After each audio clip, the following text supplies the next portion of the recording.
So I was trained to become a gymnast for 2 years in Hunan, China in the 1970s.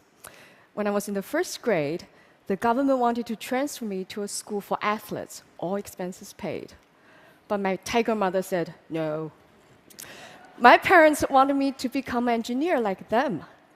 After surviving the Cultural Revolution, they firmly believed there's only one sure way to happiness, a safe and well-paid job. It is not important if I like the job or not. But my dream was to become a Chinese opera singer. That is me playing my imaginary piano. An opera singer must start training young to learn acrobatics.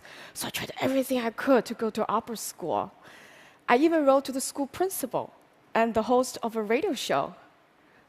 But no adults liked the idea. No adults believed I was serious. Only my friends supported me, but they were kids, just as powerless as I was. So at age 15, I knew I was too old to be trained. My dream would never come true.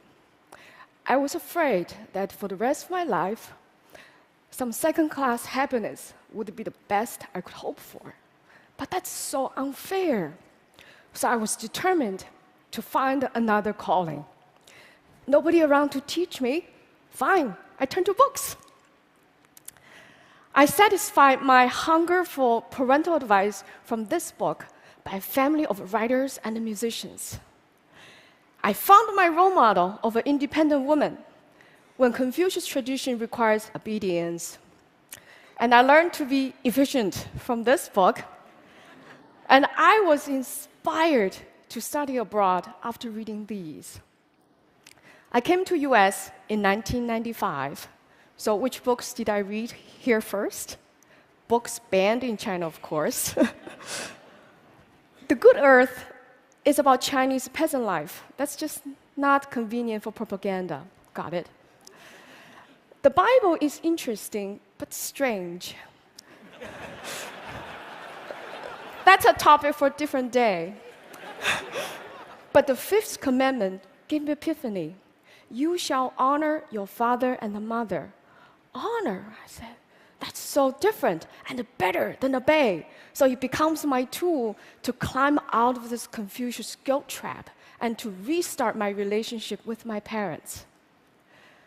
Encountering a new culture also started my habit of comparative reading. It offers many insights. For example, I found this map out of place at first because this is what Chinese students grew up with. It had never occurred to me, China doesn't have to be at the center of the world. A map actually carries somebody's view. Comparative reading actually is nothing new. It's a standard practice in the academic world. There are even research fields such as comparative religion, comparative literature. Compare-contrast gives scholars a more complete understanding of a topic. So I thought, well, if comparative reading works for research, why not do it in daily life too? So I started reading books in pairs. So they can be about people who are involved in the same event or friends with shared experiences. I also compare the same stories in different genres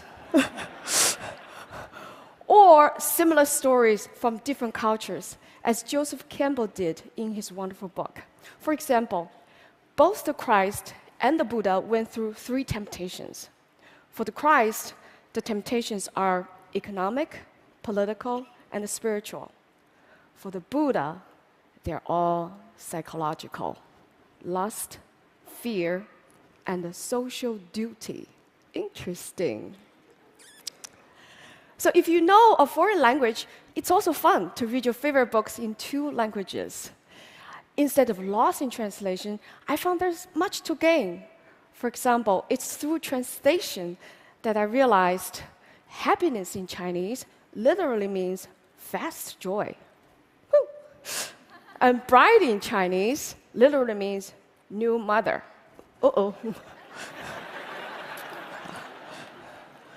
Books have given me a magic portal to connect with people of the past and the present.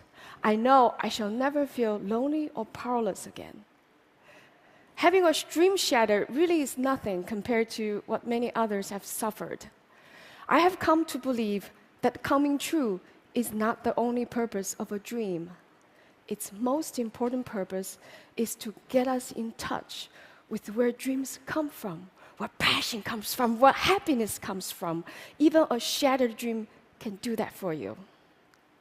So because of books, I'm here today, happy, living again with a purpose and clarity most of the time. So may books be always with you. Thank you. Thank you. Thank you.